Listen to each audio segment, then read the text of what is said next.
je vous retrouve aujourd'hui dans cette nouvelle vidéo et donc ça va être pour une vidéo en favori. Donc voilà, j'espère que cette vidéo va vous plaire. Je vais vous parler un peu de mes favoris du moment, des choses que je vais tester prochainement, mais enfin que je sais déjà mais qu'en fait j'aimerais utiliser pour l'automne. Donc je vais vous présenter un peu mes favoris du moment, spécial automne entre guillemets. Donc voilà, j'espère que ça va vous plaire, que je vais vous faire découvrir des petites choses, vous donner peut-être des petits conseils, etc. Enfin voilà, j'espère que la vidéo va vous plaire et je vous laisse juste avec la suite de la vidéo. Je vais vous montrer tout ça en vous montrant aussi des créations que j'ai pu réaliser déjà avec ce que je vous présente, etc. Comme ça vous avez quelques exemples. Donc voilà, je vais commencer un peu de niveau. Après en fait, pour du coup l'automne, j'aimerais plus utiliser le bronze, voilà, donc tout ce qui est après bronze et quelques petites choses en particulier plutôt originales. Dans tout ce qui est après, je voudrais vous présenter des filigranes. Donc je sais pas si vous connaissez, mais enfin c'est assez connu quand même. Donc les filigranes, c'est vraiment des petits apprêts en fait, des plaques toutes fines avec des jolis motifs dessus. Bronze, de celles que j'achète, et je trouve vraiment c'est une couleur et un style qui peut très bien aller pour l'automne. Le filigrane comme ça, c'est vraiment super beau, des petites rosaces en fait presque. Voilà, et le bronze ça fait toujours un rendu beaucoup plus vintage un peu. Vraiment je vois beaucoup pour l'automne un peu des choses vintage et tout que j'aimerais faire. Donc voilà. Donc avec tout ce que je vous montre dans cette vidéo, j'aimerais bien tester quelques trucs avec vous, enfin utiliser des choses avec vous un peu dans une vidéo avec par exemple 4-5 tutos automne pour donner des idées et m'amuser un peu parce que j'ai eu plein d'idées en préparant les objets que j'ai trouvés pour cette vidéo. Donc voilà, je pense vous faire ça, dites-moi si ça vous intéresse en commentaire. J'ai des exemples mais il y a plein d'après, donc j'ai pris des anneaux marque-page bronze. Donc ceux-là ils sont avec des petits, il y a des petites arabesques dessus. Et puis j'ai retrouvé ça, alors celles-là on me les a données, on les a offertes, je sais plus. Mais en tout cas je ne les ai pas achetées, je ne saurais pas exactement les trouver. Mais en fait ce sont des supports de bague vraiment super originaux. Et j'ai vraiment envie de me remettre au bac, j'en ai quasiment plus.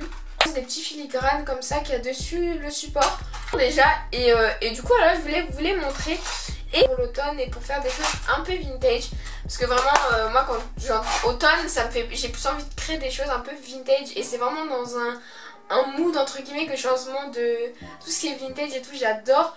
Du coup voilà, c'est pour ça qu'il y a pas mal de choses et dans les tons d'automne parce que je voulais quand même rester dans la période.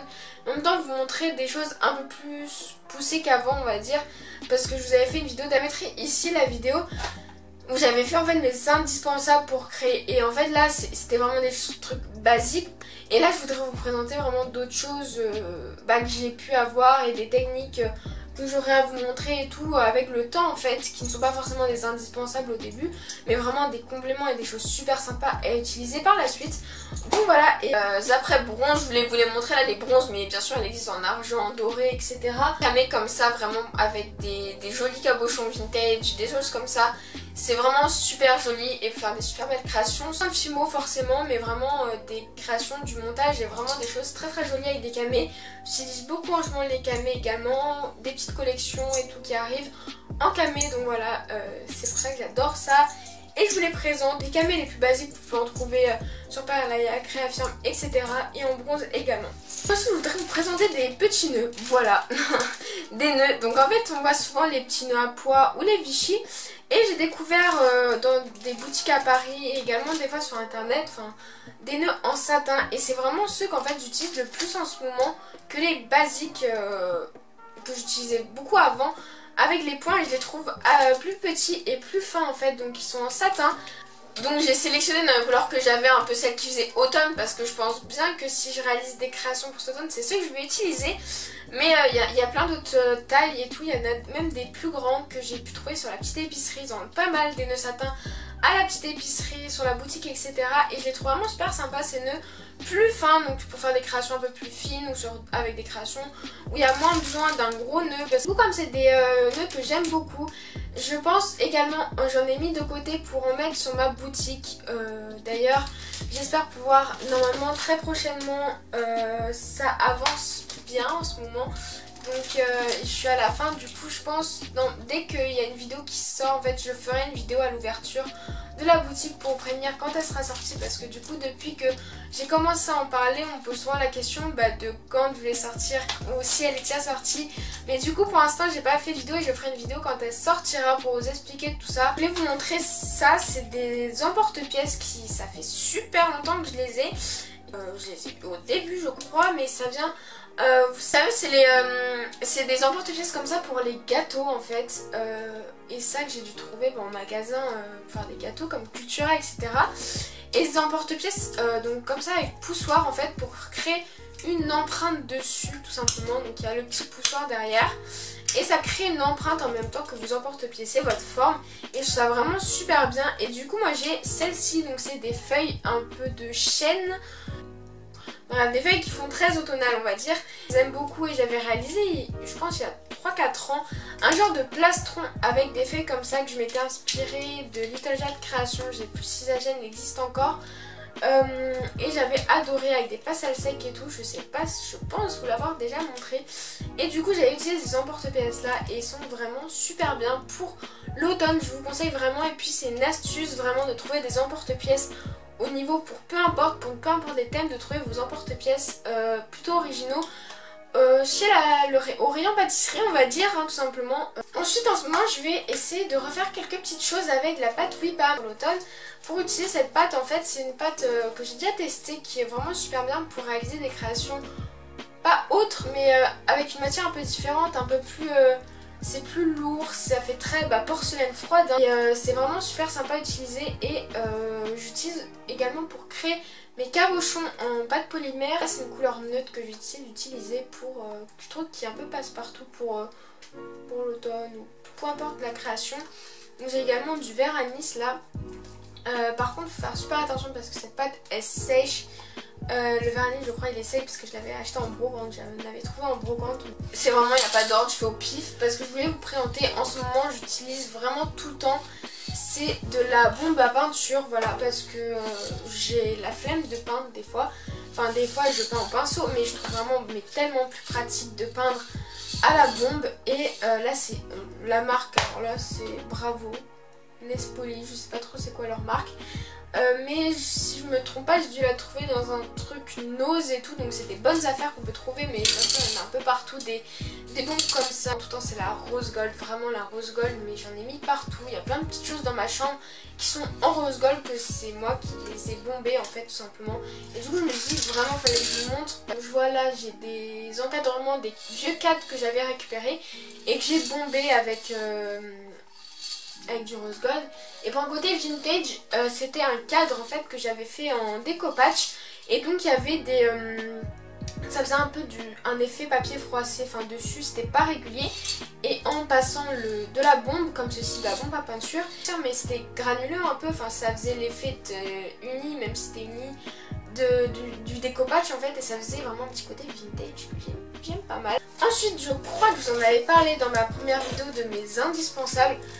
Même si en soi c'est pas un indispensable, on peut faire sans, mais je trouve vraiment que on peut faire avec vraiment des belles créations. Ce sont des plaques de texture en silicone, donc là c'est une FCO réalisée pour la tester, je l'ai achetée cet été. Et pour la tester j'ai réalisé deux petits pendentifs que je vous montrerai en close-up, et je trouvais vraiment le motif très... ça faisait un peu baroque, un peu... et avec des couleurs comme ça un peu... doré, rose gold et tout, ça faisait très automnal. Du coup c'était un petit quelque chose que je voulais vous présenter. Du coup faire de plein de manières avec, je vous ai fait une vidéo comment utiliser, je vous la mettrai dans le petit i là ou là. Donc voilà, et je vous montre plein de techniques pour utiliser. Vous allez voir qu'on peut l'utiliser vraiment sous plein de formes. Donc voilà, et j'avais utilisé dans cette vidéo seulement les plaques Mathilde Colas. Vous pouvez les faire bien sûr avec ces mêmes plaques, donc tant que vous avez des plaques en silicone en fait.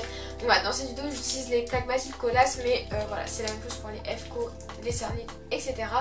Et plein d'autres, parce qu'il y a plein d'autres marques, je sais que j'adorerais tester, mais que je sais pas trop où trouver. Donc voilà, celles-là vous pouvez les trouver encore une fois dans les magasins du style Cultura, Artace. Moi je les trouve très souvent chez Artace.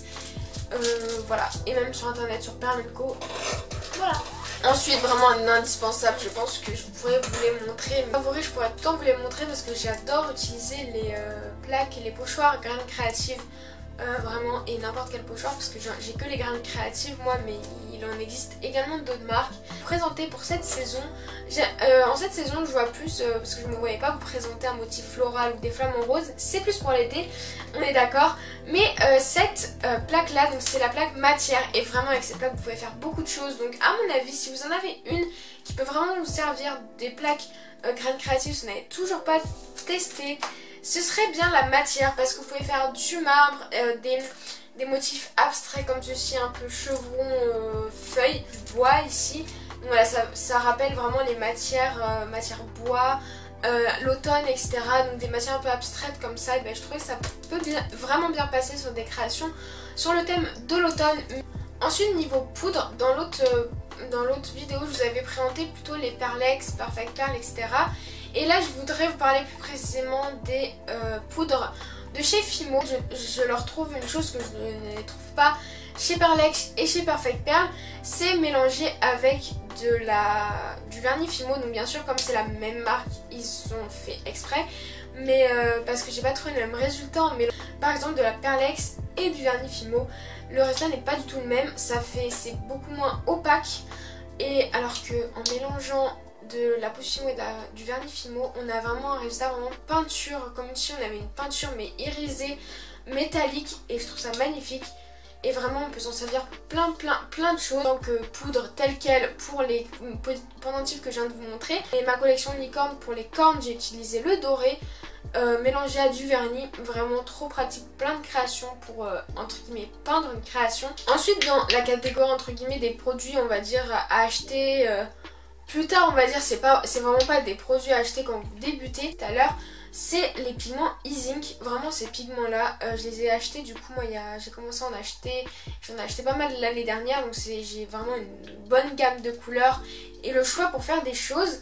Donc j'utilise beaucoup en scrap, voilà, mais en Fimo, vraiment j'ai pris ce combo là, je trouve vraiment excellent pour l'automne et j'ai vraiment envie de vous faire du coup dans la vidéo automne tester avec vous une nouvelle technique, parce que j'ai déjà fait une technique de faire un effet fausse pierre marbrée, etc. Je vous mettrai d'ailleurs juste ici la vidéo si ça vous intéresse pour utiliser, et je voudrais du coup vous montrer peut-être d'autres techniques et d'autres manières de faire avec ces pigments E-Zinc. Donc voilà, tout simplement c'est des pigments, c'est vraiment faire du plus, hein, vraiment si vous débutez ou vous regardez cette vidéo, c'est vraiment pas des choses à acheter maintenant.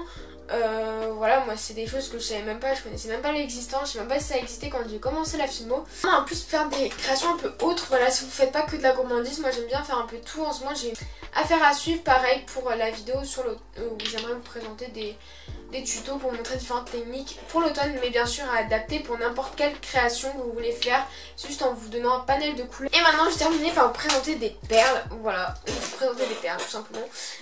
C'est des perles que en ce moment moi j'utilise, à chaque fois que je fais un montage, je me dirige mais directement sur ces perles, d'autres perles, mais vraiment celles-ci je les utilise tout le temps, ce sont des perles magiques, donc je pense que vous les connaissez quand même, les fameuses perles magiques, c'est vraiment avec des jolis reflets, ouais c'est des reflets magiques on dirait des boules de cristal. Non, toujours pas testé les perles magiques, même si c'est ultra connu, enfin voilà, moi je sais qu'ils utilisent depuis le début, parce que vraiment pour tous les montages je trouve vraiment des couleurs super sympas.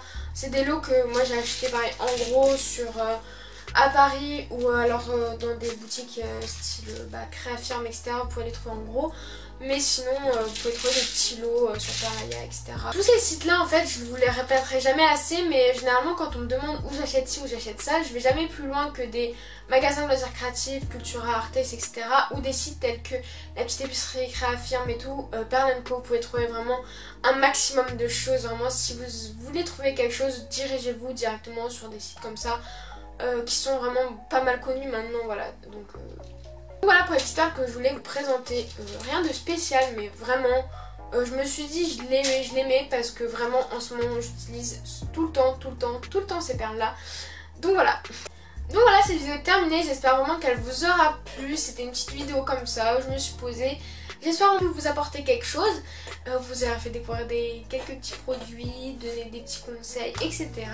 Des petites idées aussi parce que je vais essayer de vous montrer avec ce que je vous ai présenté, vous montrer des exemples quand même, c'est mieux je pense. N'hésitez pas à me retrouver sur mes réseaux sociaux, donc Instagram surtout, voilà, donc j'ai 2 comptes, by Créastella si vous voulez suivre mes créations etc. Et si entre guillemets vous voulez suivre ma vie, voilà, je fais beaucoup de stories sur mon autre compte by Stellart, voilà, où je poste, j'adore poster des photos, je prends tout le temps des trucs en photo, voilà, j'essaye vraiment d'avoir un joli feed etc. Donc voilà, je vous invite également à me suivre, à me soutenir sur ce compte là. Également vous abonner à la chaîne si c'est toujours pas fait, et si vous venez de me découvrir et si ce que je vous propose vous plaît, voilà, pourquoi pas, ce serait super sympa. Et voilà, que dire de plus, voilà, si vous avez aimé vous pouvez liker, me donner vos avis en commentaire, et puis moi je vous dis à très vite dans une prochaine vidéo.